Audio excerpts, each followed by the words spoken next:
tim dari Mabes Polri, dari Kadif Propam ya, profesi dan pengamanan dapat bekerja sebaik-baiknya mengungkapkan masalah ini seterang-terangnya dari aspek internal. Dari aspek eksternal, Komnas HAM bisa bekerja juga sebaik-baiknya untuk mengungkapkan soal ini.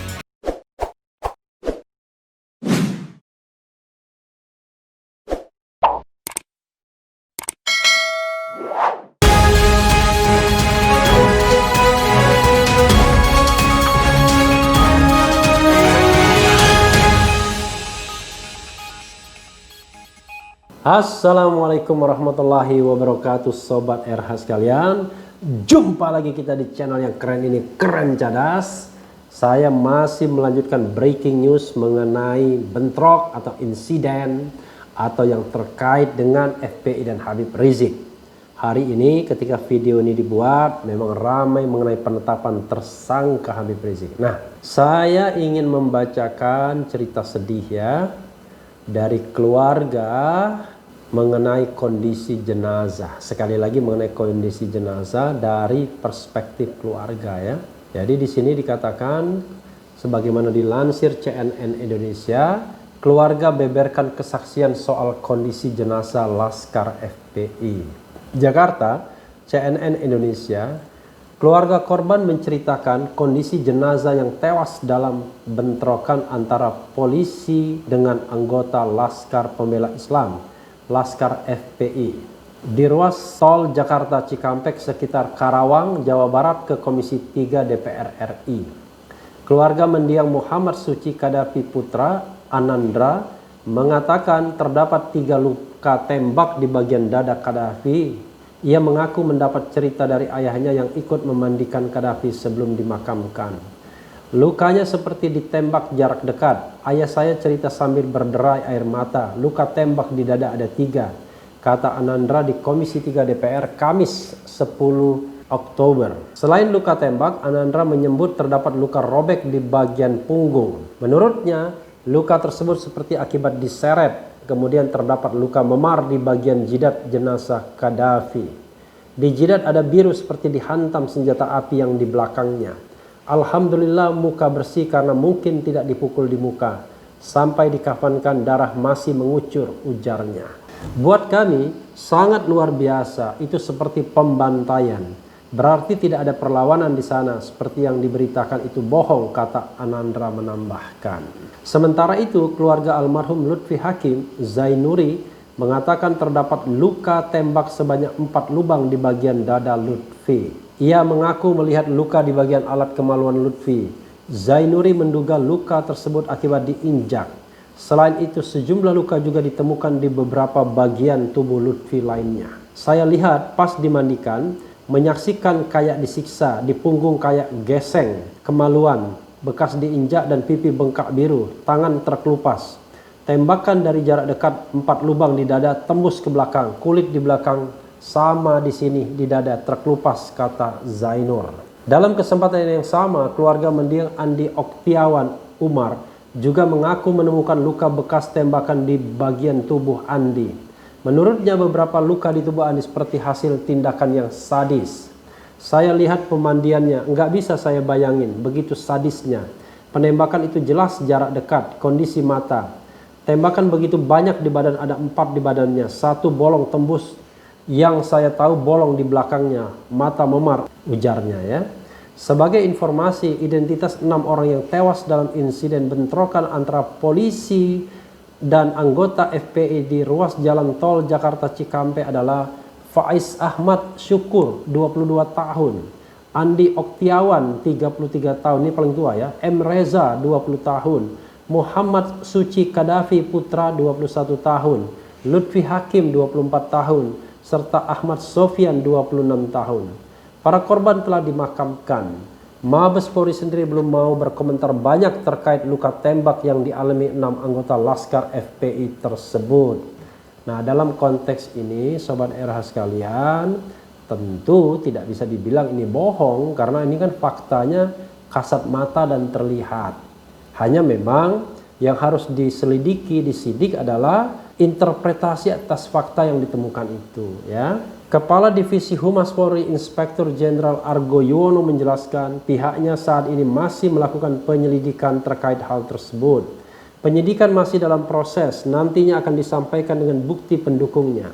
Penyidikan juga di-assessment oleh tim pengawas internal sebagai pertanggungjawaban organisasi, kata Argo lewat pesan singkat kepada cnnindonesia.com Rabu 9 Desember. Ya, Sobat Era sekalian, itu tadi ya, seperti yang saya katakan, tidak bisa kita mengatakan bahwa apa yang disampaikan keluarga itu bohong misalnya. Tidak benar, karena penyidik mengatakan A. Kenapa? Karena faktanya ada, kasat mata. Nah, hanya memang yang kita tunggukan adalah cerita tentang fakta itu. Mengapa misalnya harus ada 4 lubang di tubuh korban? Kenapa ada misalnya luka memar? Kenapa ada kulit terkelupas? Kenapa ada tembak dari belakang, dari samping? Ini sebuah informasi yang sangat berharga, sebuah indikasi. Dan kalau mereka yang katakanlah ahli balistik misalnya, ya dia akan tahu apakah peluru itu dari jarak yang dekat, dari jarak jauh, apakah macam-macam. Apakah memang betul baku tembak? Karena kalau baku tembak itu ya jaraknya harus jauh. Tapi kalau dari dekat namanya bukan baku tembak ya. Nah, ini yang harus kita tunggu duduk masalahnya Sobat Era sekalian, agar menjadi terang dan jelas. Sebenarnya begini, publik itu hanya menunggu hal yang kira-kira rasional untuk didengar dan dicerna. Tapi kalau tidak rasional, ya pasti mereka bereaksi. Pasti mereka mengatakan ini rekayasa. Karena itu, saya pribadi berharap tim dari Mabes Polri, dari Kadif Propam, ya, Profesi dan Pengamanan dapat bekerja sebaik-baiknya mengungkapkan masalah ini seterang-terangnya dari aspek internal. Dari aspek eksternal, Komnas HAM bisa bekerja juga sebaik-baiknya untuk mengungkapkan soal ini. Sampai saat ini misalnya ya, kita tidak pernah tahu siapa petugas yang bertugas pada dini hari itu, Senin dini hari itu. Belum pernah kan? Belum terbuka ke publik. Kita juga belum tahu, paling tidak saya ya, sepanjang yang dapat saya ikuti, sependek yang dapat saya ikuti, 4 orang yang dikatakan berhasil menyelamatkan diri atau lari, kira-kira begitu, yang sekarang dicari-cari petugas. Karena masalahnya sepertinya mau digeser, bukan masalah tewasnya 6 orang Laskar FPI, tetapi masalah tindak pidana melawan petugas. Padahal yang lebih dari itu ada, yaitu tewasnya 6 orang Laskar FPI dengan luka tembak yang banyak di tubuh mereka masing-masing. Ada juga luka memar dan ada juga kulit lecet yang mengindikasikan bahwa sepertinya ada penganiayaan sebelum mereka dihabisi atau setelah mereka dihabisi, atau setelah mereka ditembak, atau setelah baku tembak. Jadi memang kita harus menggunakan semua bahasa yang digunakan, karena memang belum ada putusan pengadilan yang berkekuatan hukum tetap, dan juga ya agar kemudian orang-orang yang mau mengungkapkan masalah ini dengan akal sehat, dengan nalar sehat itu tidak justru malah dipidanakan karena dianggap menyebarkan hoax, menyebarkan kebencian, menghasut, ya, dan lain sebagainya.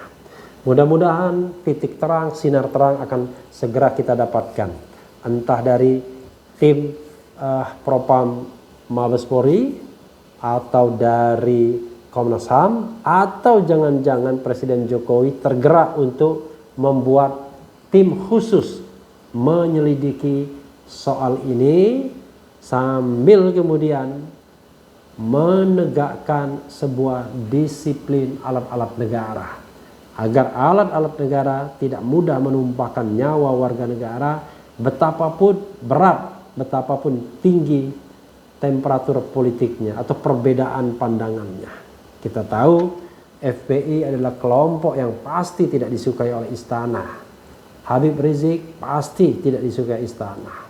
Dan tidak itu saja, kita tahu bahwa kekuasaan banyak pendukungnya. Kita tahu Presiden Jokowi banyak pendukungnya.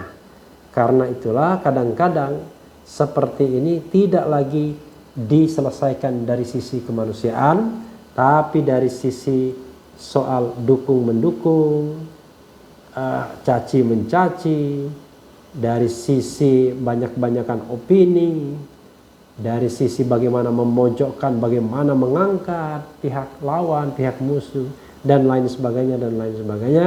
Padahal yang paling esensial ada soal kemanusiaan yang melintasi semua perbedaan, yaitu anak-anak muda ini sudah meregang nyawa di masa muda.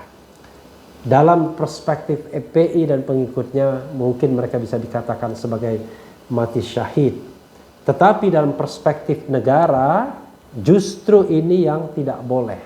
Karena negara tidak melindungi segenap bangsa dan mereka mati di tangan petugas, di tangan senjata yang dibiayai oleh uang rakyat. Karena itu harus jelas dan tegas bagaimana duduk soalnya. Sobat era sekalian, yang penting tetap di channel ini, karena di channel ini Anda akan dirayu, ditipu, dibaperin, dicecar, dioper pula di jalur khusus.